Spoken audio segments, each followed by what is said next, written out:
Oh yeah, go Tribe. Tribe, what a run. My Indians, Guardians tribe are on. Incredible. Would be the biggest comeback in the history of Major League Baseball. They were 19 and a half back, 42 and 48. They were 9.5 games back 19 days ago. Now a game up. So, Holly, good to see you from Indy. The Colts 3-0. Danny Dimes, the revelation. So, love it. So, all right, well, let's go ahead and get into it. My name is Rich Swerbinsky with Onward and Upward Consulting, also the executive director of the Ohio Mortgage Bankers Association. And this is the big picture presented and sponsored by our great friends and partners at Depth. Nearly 2 decades, industry fintech trailblazer Carrie Milam started her firm, and what a run it has been. The success that they've had with their clients, so ably managed by her executive vice presidents, Leslie and Lindsay. Many of you in the industry know them. Great people.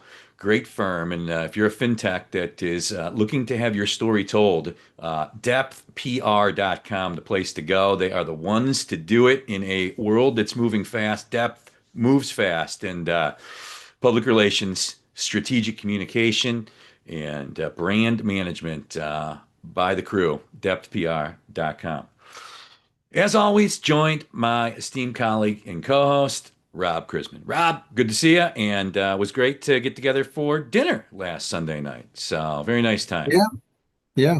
I needed, yeah, it was good seeing you. Good seeing you in action. Good hearing about everything you've got, all the balls you've got up in the air. Got a So lot of stuff going. congratulations on all that. Thank you. I appreciate it. So, and this week, our special guest, very, very pleased to be joined by Class Valuation's Senior Vice President, Ashlee Randall. Ashlee, great to see you. Thank you for having me. And you're a Denverite, we were just in Denver. I want to get into that in a second. But first, tell our listeners and viewers about Class Valuation. Thank you. So, Class Valuation is one of, if not the largest AMC appraisal management company in the nation. We serve a breadth of different clients in various segments, all the way from large banking institutions to servicers to mortgage brokers, private lending, and everywhere in between. We have a full breadth of products ranging from the traditional appraisal products, and we'll get into more about how those are changing today. But we also offer all of the modernization products as well as some of the alternatives like broker price opinions, CMAs, inspections, and of course, AVMs. Well, there we go. I think Robbie jumped in, but I want to ask you, Rich, and I think Robbie asked you this, but I didn't quite hear the answer. You are a go-to expert, and actually, please excuse us. Uh, you if I go out and if I go to the liquor store, which is actually where I used to get my baseball cards, but I don't know if liquor stores sell sports cards anymore. But if I show up there in February, March, or April, and buy a box of tops, all the cards for a given year. Hmm. First of all, can I still do that? Can I just buy the complete set? Yeah, absolutely. Yeah, you can Okay. still buy a But complete. Yeah. Mhm. then is that financially wise? Does it always appreciate like a box of whatever year?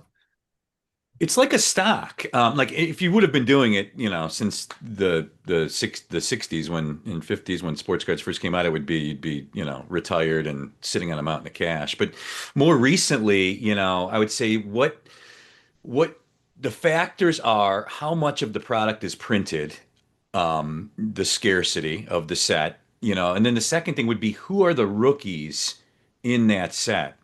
Okay. Like for example, in the NFL last year, there was six rookie quarterbacks: Drake May, Michael Penix, Jaden Daniels. It's like, 2020 was very similar with Jalen Hurts and Tua Tagovailoa and a bunch of other good players. So those sets have appreciated more in value because they have the rookie cards of guys that are perceived to be high value players over their career. On the flip side, if the rookie class kind of flunks, then it hurts the value of the set. All right. Thank you. So on the lot, so as they say in the stock market, it's not the timing of of the market that counts. It's your time in the market that counts. My question is dollar cost averaging. If I just start doing that every year, buying the whole set, I would think that over time, good years and bad years, it would be okay. Without a doubt. There's no question for sure. Yeah. Yeah. Okay. Here we All go. right. I wanted to ask Ashlee a question, Hmm. and I Ask can't away. help it, Ashlee. The hopefully Rich doesn't slap me down as he often does after these shows. Like, I can't believe you asked her this. So, A, do you still get, even though you've got a 15-year-old daughter learning how to drive, do you still get carded when you go into a bar? I Or I should, I do I you. think from time to time. And then there's a movie star who looks like you, Who? Christina Ricci. Oh, I haven't yeah. gotten that one before, but that No track. one has ever told you that? No, no, I take that as a compliment. Thank you. Well, okay, good. Thank you.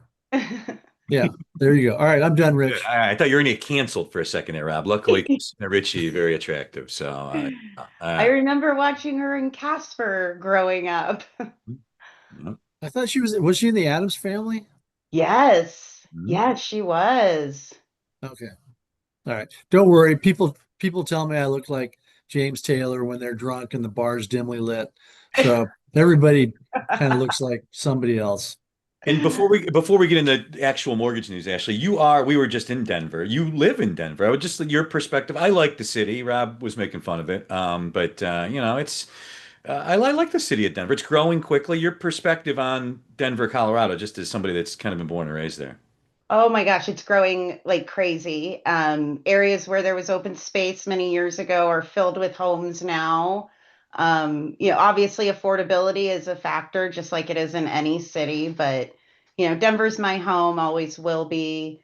I'm in the southern part of the Front Range, so I'm not always in Denver proper, if you will, but it is a great downtown. And I was just down there a couple nights ago for some dinners with the Acuma conference as well. So it was great to get down there. Nice, You Rob. didn't see Rich? I must have missed you. I must have missed you guys. Yeah. Well, good. Yeah, I was there. I spoke. We spoke. I was on a couple panels. That was a It was great very good. session. Yeah, that was a good session. Yeah. So, but yeah, good Yeah. stuff, good times. All right. Let's go ahead and get into it, Rob. And no major scandals this week. A little disappointing. Really given the precedent of these last several weeks, but still a lot of news. We got new and existing home sale data that was mixed. New home sales was up 21% month over month, but that was coming from a deep dark place. And if you look inside the numbers, a lot of builder discounts, incentives, existing homes that and new homes only 14% of the total market to add that perspective. Existing home sales, the vast majority, down 0.2% from July to August. The rate market flat, really, in the wake of the Fed meeting last week. It's just kind of meandered around. We're still in that kind of 6.25 to 6.35 30-year fixed rate range. And then a major acquisition, real estate, not mortgage, but Compass, the somewhat controversial real estate company based on their policy changes as of late, acquired Anywhere. So the biggest acquired the second biggest in the real estate world. If you're not familiar with the name Anywhere, it's the entity that represents Century 21, Caldwell Banker, Sotheby's. So it's kind of that conglomerate. So a massive acquisition there, Rob, and the M&A pace not slowing down.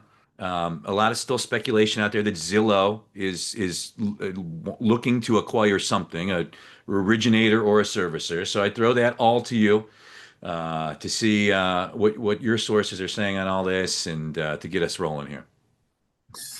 You know, uh, yeah, there wasn't any, no fist fights between Besant and Pulte to talk about.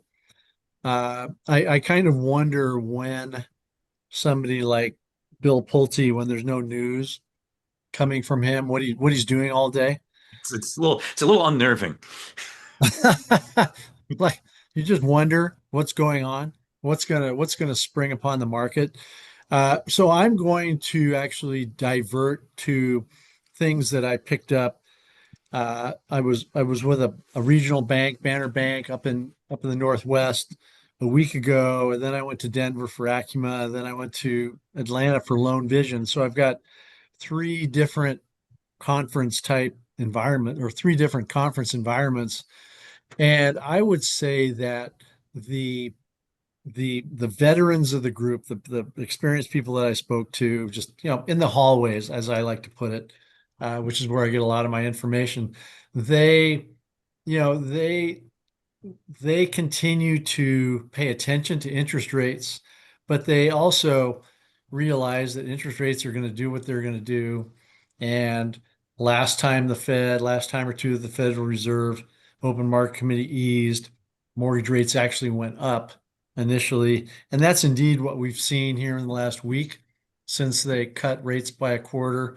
The 10-year yield itself, I think, is up to about 416, and it was right around 4%. So about up a little between an eighth and a quarter, which, isn't much to sweat over. What people seem mostly focused on right now is making sure that once again, they've got the products and they've got the service to help their clients, and they're going to do that at a competitive price. And one interesting discussion that I had, Ashley, was with a group of appraisers, and on the appraisal side, and the discussion was moderated by this kind of ne'er-do-well fellow who, Johnny, kind of a Johnny come lately, who's apparently too busy writing to actually pay attention to the fact that I'm talking about him. Uh, Oh, you were talking about me. Okay, I was preparing a question for Ashley. Sorry. uh, no, we had the appraisal panel. Oh, that was great. The Uh, alternative it, housing types panel. Yeah, I was. right, right. But we had the chief appraiser for Freddie Yeah. Mac. I mean, that's carries some heft there. Yeah. Yeah. And I think that the discussion topic was very interesting because we talk about all these potential solutions to, whatever it is. And I was asked a couple times about affordability. And at one point, actually, the crowd clapped when I talked about how affordability just isn't a mortgage problem. It's a property tax problem. It's an HOA problem. It's a special assessment problem. It's a homeowners insurance problem. It's a lot of different problems. And so we're dealing with, so we shouldn't be the poster child for affordability issues. But the interesting thing about this panel was that we were talking about some of the alternatives, because people always say, well, why don't they just build, more trailer homes, or why don't they take container, storage containers, like shipping containers, like Ready Player One, and build cities out of those? Or what's going on with tiny homes, or what's going on with barn dominiums, or what's going on with school bus homes, or all kinds of, underwater homes, lunar home, whatever it might be. And it continues to come back to what will happen, what will investors have to say about those loans, and what will appraisers say about those homes in Mhm. terms of what's the marketability, are there any comps, and so forth. So have you seen a ramping up of of you know print 3D printer homes or tiny homes? And if so, or if not, what are your observations? I personally haven't seen an increase in that, but I am an avid HGTV watcher. So I see a lot about the barn dominiums and the shipping container properties. I think only time will tell, what's the feasibility of those, and how can an investor protect their collateral with that type, a loan on that type of property. I think we need a little bit more time and research in that.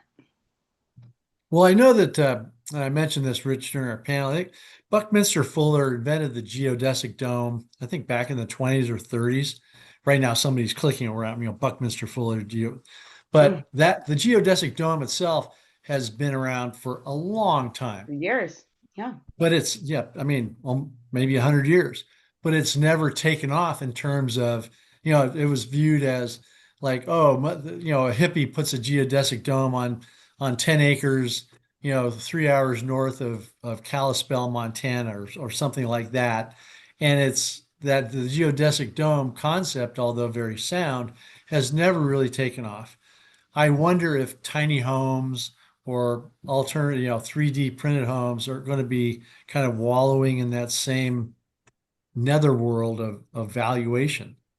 Yeah, and of course, the off grid, right? I had a family member who was thinking about going off grid in a geodesic home as well, and one of the main blockers was financing, and of course, finding a property. There aren't many of those, around the country, but only who knows what will happen. I think also in this era where, we have a lot of younger people wanting to, look at different lifestyles of living in terms of the tiny home or something more energy efficient. It'll be interesting to see how that plays out over the next decade or 2 decades, even.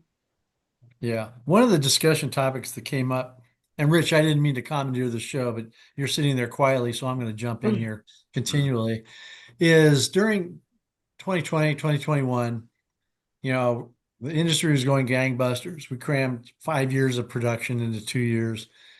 And one of the the breaks in the links, or whatever term you want to call it, was the appraisal part of it.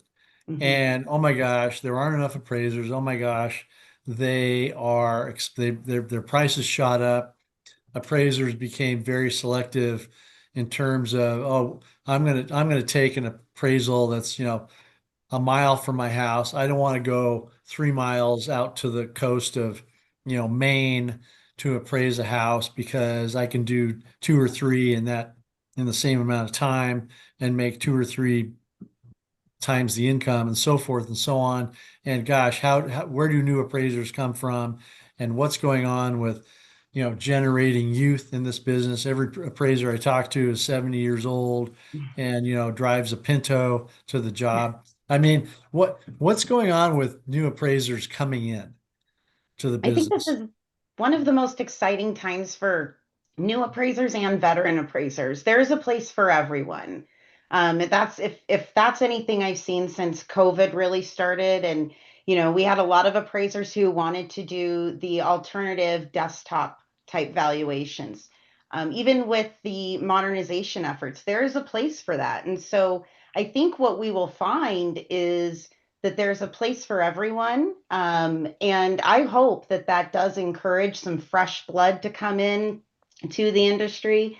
Every time I talk to an appraiser who's, maybe south of 40, my first question is, oh, was your mother or father an appraiser? Because that seems how appraisers get into this industry. And I'll say I'm the child of a real estate agent. That's how this works, right? So it'll be very interesting to see how this modernization effort does carve out that place for everyone. And I think it will encourage some fresh blood. We've just really got to get them excited about it. And I don't think there's any better time to enter this industry. If anyone is thinking about it, it's a great industry to be a part of. So, My grandfather was an appraiser, interestingly enough, in the San yeah. Francisco Bay Area. He went from Tennessee, joined the Army, Spanish American War, came through the Presidio in San Francisco on his way to the Philippines. Then, when the war ended, came back through the Presidio in San Francisco, really liked it, decided this was a lot better than Tennessee, and the rest is history. But that's not why I do what I do. How has becoming an appraiser changed at all? Is it still 4 years of college, then 18 years of indentured servitude, making $10 an hour, uh, working for somebody that you're going to compete with, and when you get out?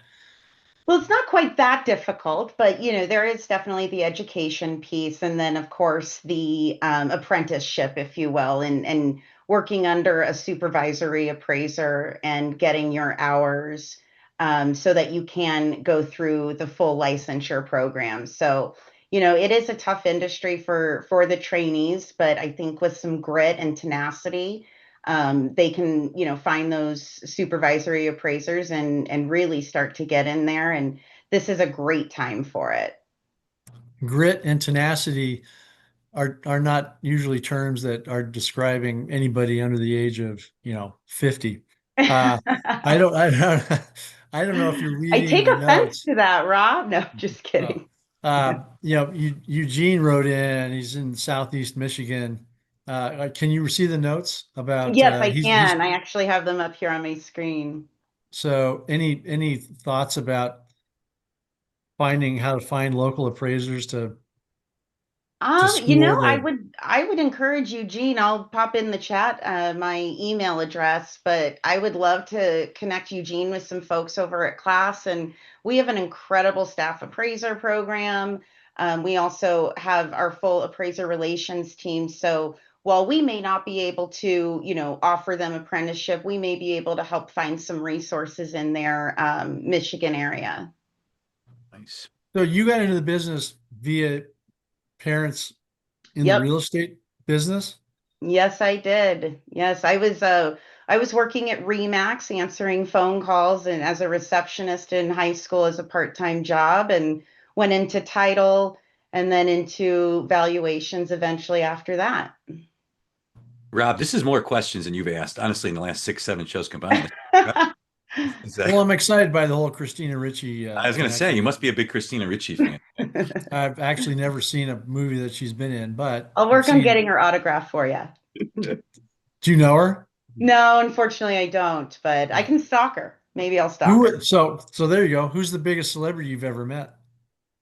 Oh, I did not prepare for that question. Biggest celebrity I have ever met. Rich hobnobs regularly with the rich and I'm famous. sure he does. Gosh, All right, I didn't I mean to don't think stump I you. have met a celebrity. Maybe a Okay, local celebrity. all And right. we wanted to have Christine, I mean Ashley on this week because I mean so much has changed in as Rob just chronicled through a flurry of questions there. That was incredible, Rob. So much has changed in the valuation space these last few years, and more coming. Of course, we've got the uniform appraisal data set 3.6 changes that I think kick in shortly after the new year for most lenders. So we wanted to have Ashley on to chat about that. But before we get into that, Ashley, I would just your thoughts on just the valuation space in general right now. Rob mentioned some of the all product stuff. He mentioned the new appraisers in the business issue. But there's just, there's obviously more data is being used, more comps, more drive-bys. I just would be interested in your perspective on where the valuation space sits right now as we get into the back half of 2025.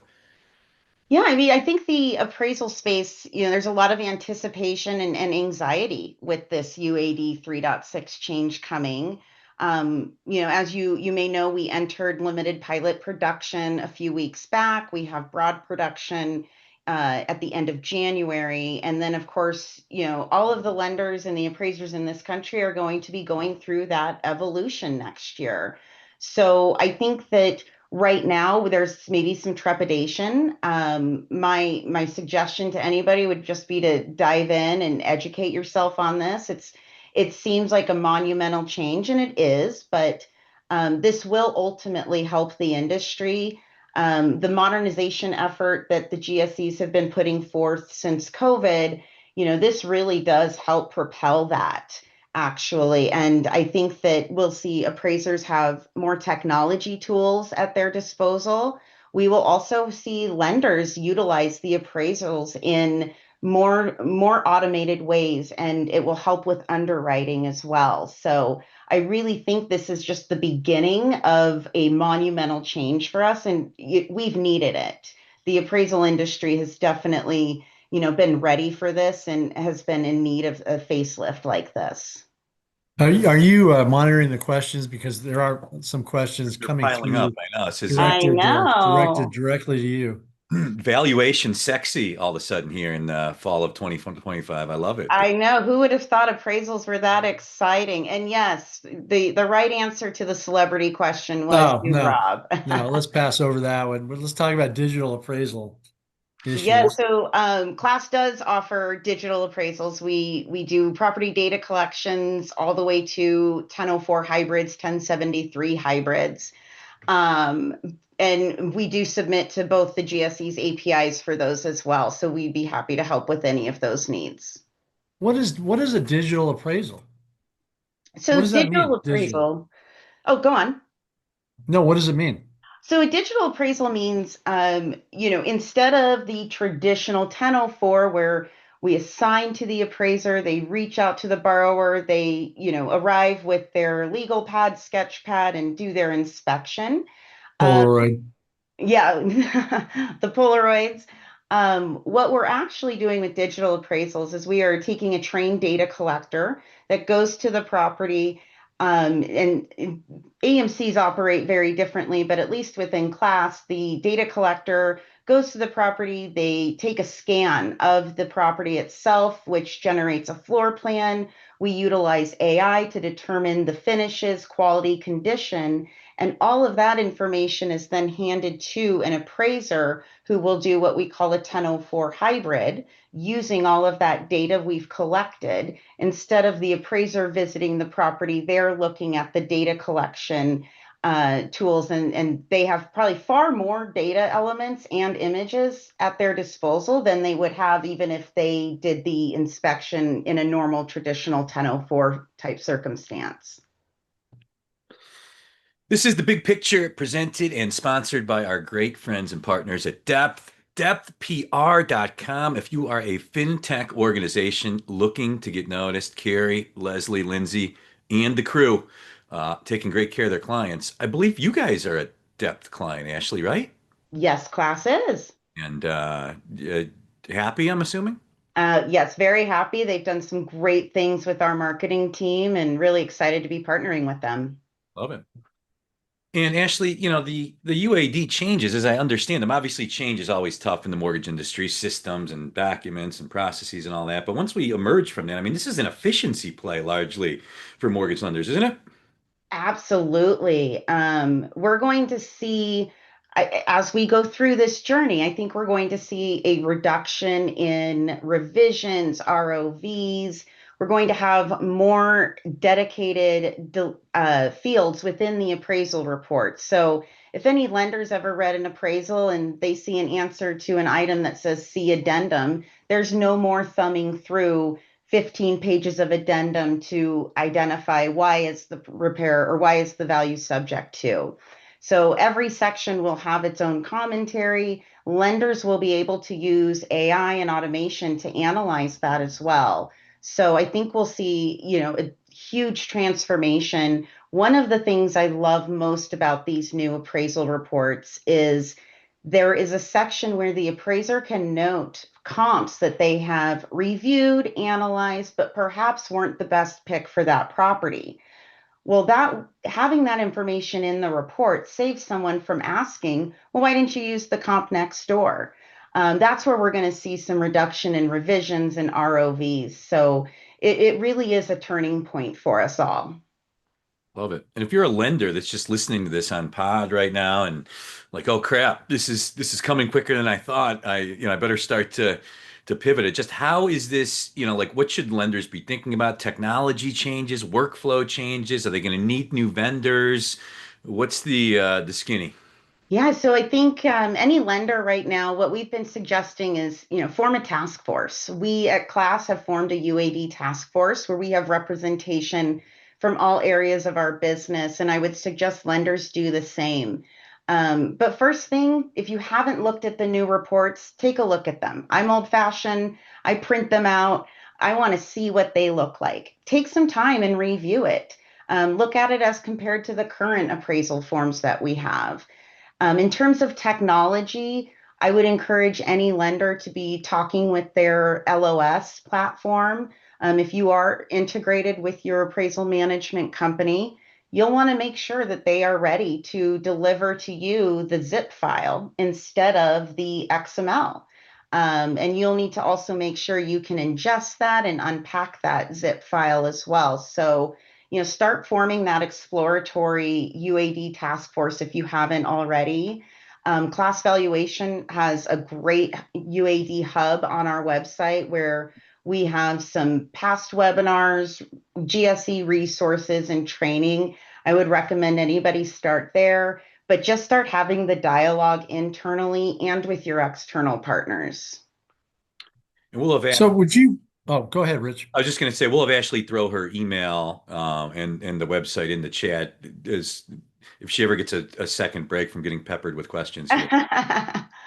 Oh, the questions are good. Yeah, they're good. No, go Uh, ahead. would you say that this is the best of times in terms of lack of strain on the appraisal community? And what I mean by that is when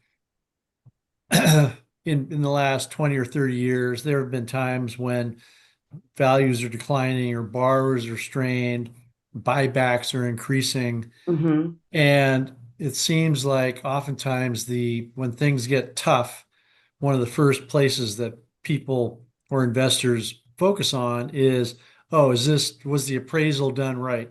Is this accurate? Especially if the borrower stops making their payment and it turns out instead of a three-bedroom house, it was a two-bedroom house or whatever it might be, or it's got asbestos at the appraiser, whatever it might be. Do you think now, I mean, foreclosures, delinquencies are relatively low. Most markets are steadily, appreciating, not going gangbusters. And it seems like buybacks have quieted down to some extent. So is it really, is the appraisal system being tested right now, or is it smooth running, all systems are go, and, everything's easy? I mean, I think it's been tested definitely in the last several years. And, as you mentioned in 2021, we were probably severely tested.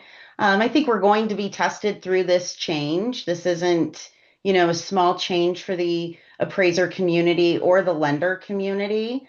But I think that this is one of the best times to be a part of this industry. I might be a little biased there, but I think the appraisal industry has been a little bit picked on a bit. We've had the bias stuff come up over the last several years, and this is a really good time for appraisers to, lock in and continue on with the industry. And I do think that as we go through this next maybe year, 2 years, we will start to see us in that, all systems a go, rocking and rolling type place. Yeah, certainly, when AMCs were invented, well, I still receive an occasional email from some, old silverback Mm. saying, when are we going to do with AMC, do away with AMCs? They're a pain in the neck. Let's bring back the old appraisal system.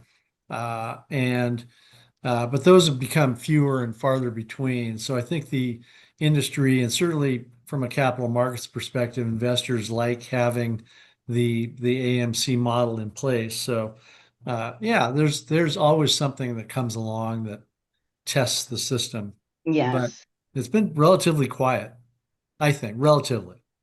No one's screaming about the appraisal world right No, now. no, not right now. Not right now. Yeah, until values start coming down, then it'll be, I guess Right. home values did go up 40. I remind everybody, 42% in 4 years. That is far from normal. And some sort of correction's coming. Let's hope it's just like no home appreciation in America for 3 or 4 years as opposed to something more drastic. But something just to keep an eye on is we're going to see probably a lot of initiatives these next couple of years related to hopefully putting more supply out in the Mhm. marketplace. So a bunch of questions in the chat, and we've got about 10 minutes left. If anybody has anything else that they want to put in the chat, I'd go ahead and get it in there now, just because we're going to try to fight through some of this stuff that is in there. A lot of good questions in the chat. A Mm. couple on AI in appraisal. Ashley, areas where it's already having impact, areas where you see it having further impact as we move into the future.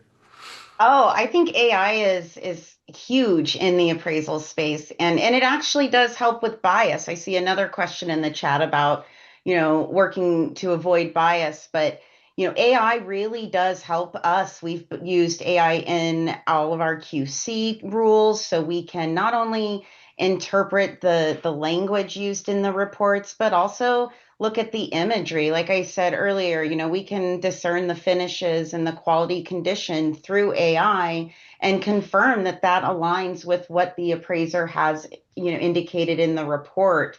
So, I think that as an industry, we are leaning into AI.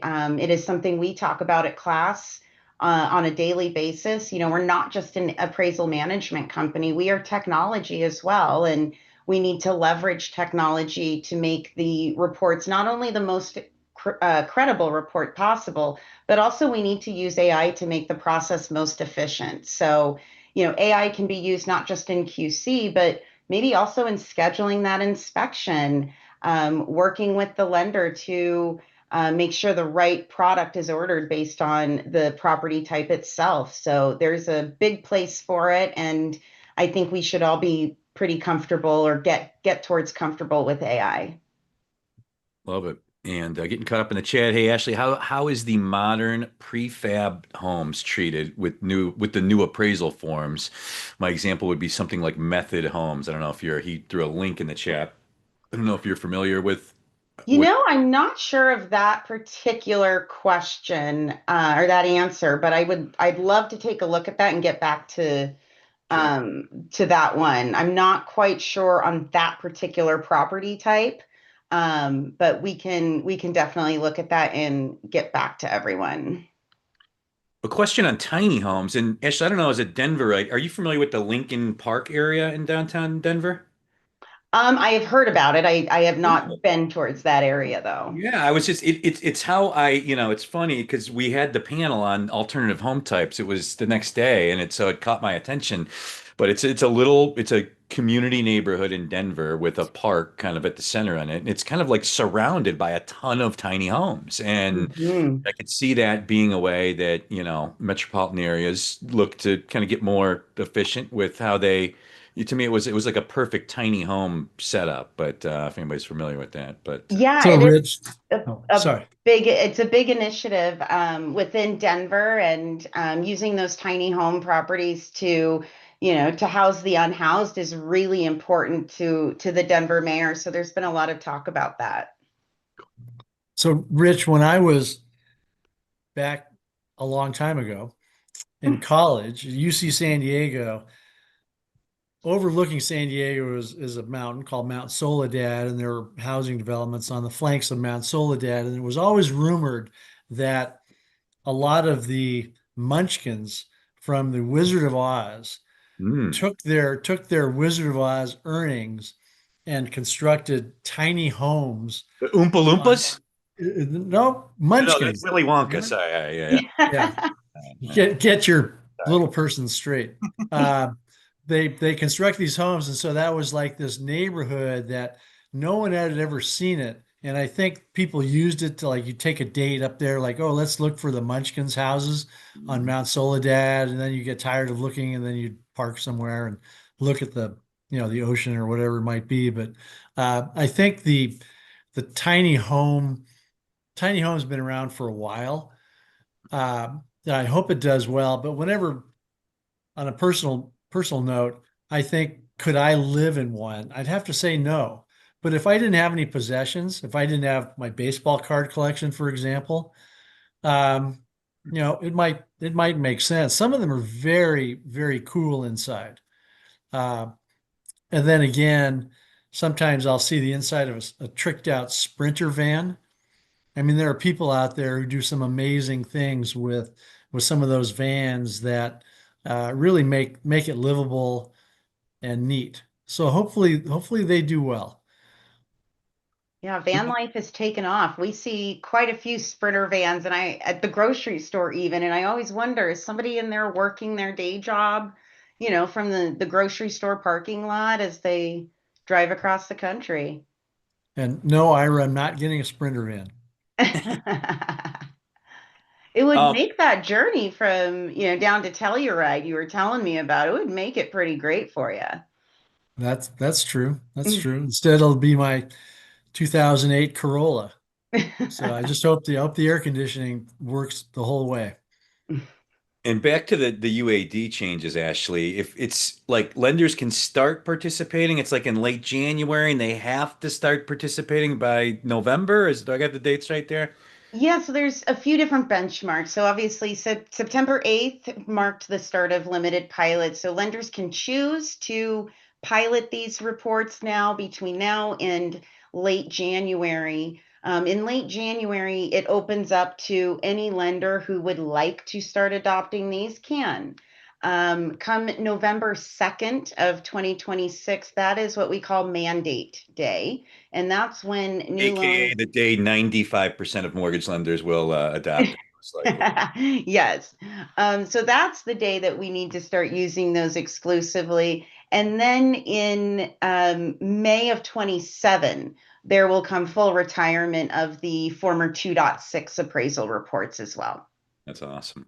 Yeah. And Bill Dolly, one 87 tops. Yes, epic old set, the wood border. We sell a ton of 87 top singles in my sports cards eBay store, the Cardboard Jungle. Shameless plug. People love 87 tops. And Rob, yeah, in an infamous show moment, Rob casually pulled out like four Nolan Ryan rookie cards off a shelf in his basement one day. I almost passed out and keeled over when I saw what I was looking at, and Rob was just throwing them around like they were like cocktail napkins, but still trying to This work. is baseball spoke, bicycle spoke material. Yeah, yeah. And then last thing on the UAD, Ashley, how does QC of appraisals change, or will it, I guess, when this change happens for lenders? Yeah, I think QC of the appraisal, not just for the appraisal management company, but also for the lender, it's definitely going to evolve. Underwriting and reviewing an appraisal may take a bit longer in the beginning to kind of get through the muscle memory that we have with the old reports. But I think we will see overall an improvement and an efficiency in these because we can use the discrete data elements with the photos, packaged up together. I do think we'll see some efficiency gains, but might not be realized until after we get through mandate, depending on volume that we see through pilot and broad production. And I guess one last question that I just thought about, like I'm assuming like all the aggregators, the AmeriHomes, the PennyMacs, the Chases of the world, they're all going to be good with the new report and probably are buying it already, right? There's not going to be any of this like with with like e-close where some accept it, some don't. I mean, everybody's going to take it, I'm assuming, since it's GSE, mandate. Ultimately, they will have to. The GSEs have given, a really good runway for each lender to get comfortable with it. And that'll vary depending on each, lender's organization and their method of placement and their LOS integrations. But everyone will be, most everyone, I should say, will be moving in this direction. And Fannie just so Fannie and Freddie, they've obviously rolled out their plan. FHA announced recently that they will also be adopting these new reports. So that'll help with continuity, in the industry as well. So we all need to be ready. Love it. Well, this Yeah. was great. Ashley, thank you so much. This was a wealth of very relevant information, and really appreciate you making time to come on the show and share your insight with our listeners and viewers. Thank you for having me. This was wonderful. Appreciate it. And Yeah, it was good. if you don't watch the live, we had about 175 online live, probably 20 or 30 questions, comments coming into the chat. So if you do watch the YouTube or just listen on pod, go to chrismancommentary.com, get signed up for the live version of the show. You can put the faces with the names, and it's a lot of fun. And we appreciate your time here on a Thursday afternoon with the big picture. We're here every Thursday live from 3 to 3:45 p.m. Eastern. Then we go to podcast and YouTube kind of right after. And yeah, want to thank everybody for spending some time with us. And Rob, as always, thanks. Good seeing you this week, and good show Thank you, today. Rich. Thank you, Ashley. And Thank Thank you, you. Dan. yeah, big thanks to Ashlee for coming on. And of course, to our great friends at Depth. Check them out, depthpr.com. And until next week, we will see you then. Have a great rest of the week and weekend, everybody. Take care.